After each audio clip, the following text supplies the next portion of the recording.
From Pacifica, this is Democracy Now! Let me be perfectly clear here today. The United States will defend and protect ourselves and our treaty ally, the Republic of Korea.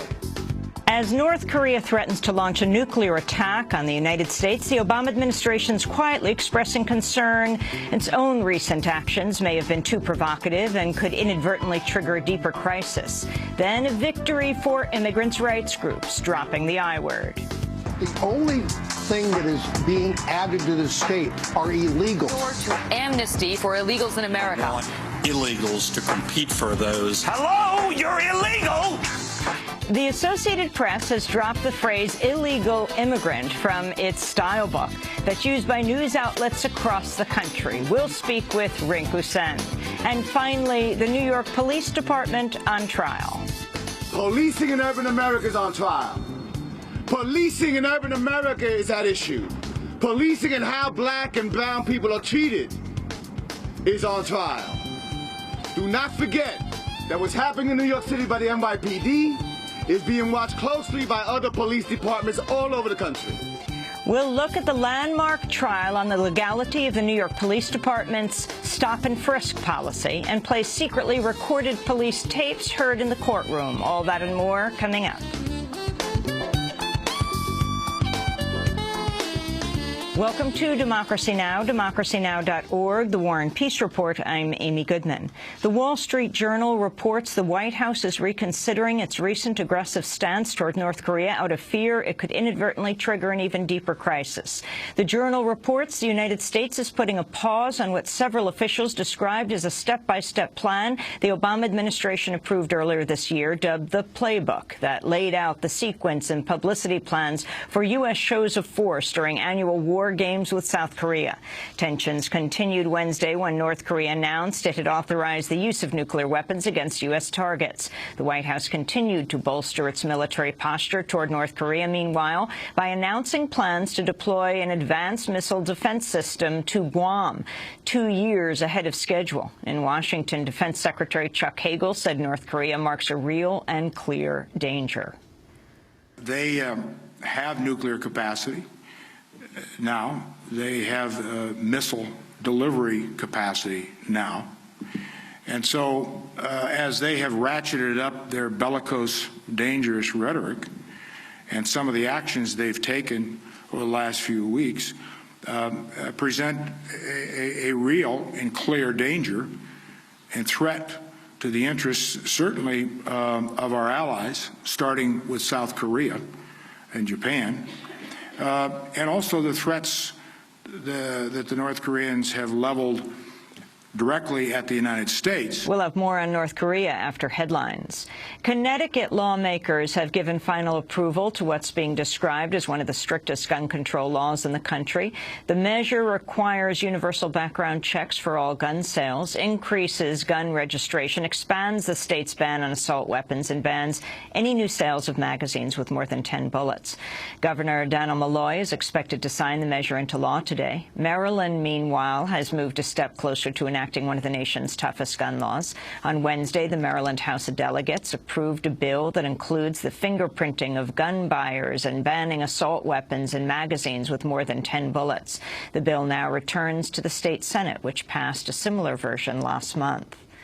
President Obama traveled to Colorado Wednesday to continue his push for a gun control bill in Washington. Citing Colorado's recent gun control legislation, Obama said a bipartisan agreement is possible. I believe there doesn't have to be a conflict in reconciling these realities. There doesn't have to be a conflict between protecting our citizens and protecting our Second Amendment rights. Aurora's very much a purple city. It's got a majority Republican city council. A majority of the state legislators are Democrat. But they came together understanding that out of this tragedy there had to be something that made sense. And so we've seen enacted tougher background checks that won't infringe on the rights of responsible gun owners, but will help keep guns out of the hands of dangerous people. New report, meanwhile, says states with the nation's most lax gun laws also suffer the nation's worst rates of gun violence. The Center for American Progress says 8 of the states with the most gun violence were among the 25 with the weakest gun laws. Indicators included gun homicides and suicides, gun deaths of children, and fatal shootings of law enforcement. At least 54 people have died in a Taliban attack on a courtroom in western Afghanistan. Taliban suicide bombers disguised as soldiers had stormed the court in a bid to free a group of militants standing trial. It was the deadliest single incident of violence in Afghanistan since December 2011. Israeli forces have shot dead 2 Palestinian youths in growing protests in the occupied West Bank. The victims were killed on the 3rd day of demonstrations against the death of a terminally ill Palestinian prisoner in an Israeli jail. Palestinians say Israel ignored pleas for Maysara Abu Hamdaya's treatment and release after his cancer was diagnosed. He'd been serving a life term for the failed bombing of an Israeli cafe in 2002. Abu Hamdaya was the 2nd Palestinian prisoner to die in Israeli prison this year. The youths were reportedly killed when Israeli troops opened fire after a group of teenagers threw firebombs at a military checkpoint. Thousands of Palestinians turned out for their funeral earlier today. Tensions are also mounting in Gaza, where Israel's carried out its first airstrike since the truce that ended its assault in November. Defense Secretary Chuck Hagel's vowing a thorough review of Pentagon spending with more cuts on top of those mandated by sequestration. In his first major address since taking over at the Pentagon, Hagel said everything's on the table. In order for this effort to succeed, we need to be steely-eyed and clear-headed in our analysis and explore the full range of options for implementing our national security strategy. We need to challenge all past assumptions, and we need to put everything on the table. Hagel's 2 immediate predecessors, Leon Panetta and Robert Gates, had also promised major cuts but failed to achieve much success. The Wichita, Kansas abortion clinic of the slain doctor and women's health advocate George Tiller has reopened its doors. Tiller was shot dead by an anti-choice extremist as he attended church services in 2009. His clinic had remained closed until Wednesday, when it was reopened under the new name of the South Wind Women's Center. The new clinic will operate under stricter regulations, performing abortions through 14 weeks of pregnancy. The clinic's run by Tiller's longtime colleague, Dr. Julie Burkhart. Tennessee Republicans have advanced a measure that would cut the welfare benefits of parents whose children receive low grades. The measure calls for a 30% cut to temporary assistance for needy families benefits for parents whose children fail to pass state tests or are held back a grade level. The measure's co-sponsor, State Senator Stacey Campfield, said, quote, "We have done little to hold parents accountable for their child's performance." The measure is now headed for a vote in the state Senate after clearing committees in both chambers.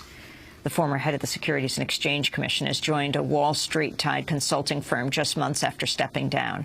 Mary Shapiro headed the SEC for 4 years before resigning in December. She's now joining the Washington-based Promontory Financial Group, which helps major financial firms navigate government regulations.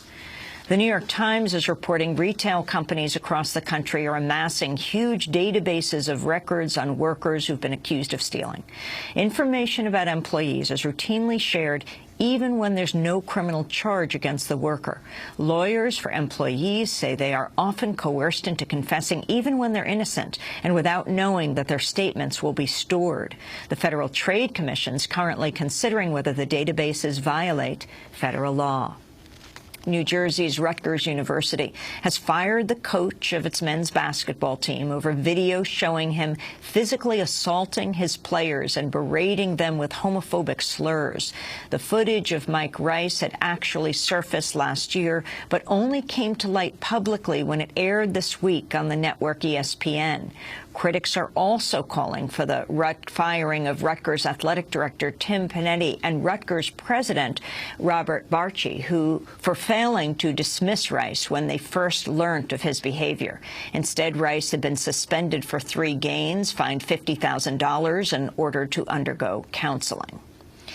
Fast food workers in New York City are walking off the job this morning, potentially shutting down restaurants in what could be the largest strike ever to hit the industry. Hundreds of workers from more than 50 stores, including those run by McDonald's, Wendy's, Burger King, and KFC, are taking part. They're calling for $15 an hour wages and the right to unionize without intimidation. Today's action is part of a campaign called Fast Food Forward and follows an earlier strike in New York City at the end of November.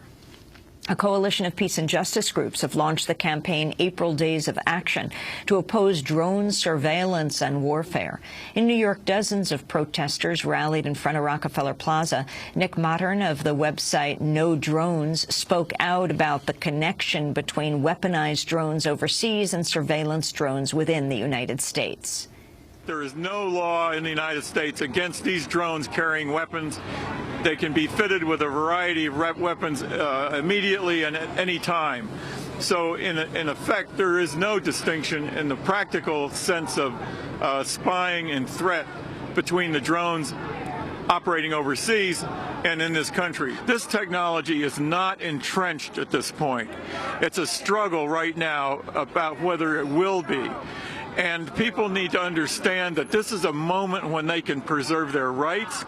If they lose this moment, it may be that we'll never get these rights back. And it was 45 years ago today that Dr. Martin Luther King was assassinated. The civil rights leader and peace activist was gunned down April 4th, 1968, at the Lorraine Motel in Memphis, Tennessee. Dr. King was in Memphis to march with sanitation workers demanding a better wage. He was just 39 years old. And those are some of the headlines. This is Democracy Now!, democracynow.org, The War and Peace Report. I'm Amy Goodman. And I'm Juan Gonzalez. Welcome to all of our listeners and viewers around the country and around. Thanks so much for watching this report from Democracy Now!, your daily independent global news hour. We don't accept advertising or corporate funding, but rather rely on donations from viewers like you.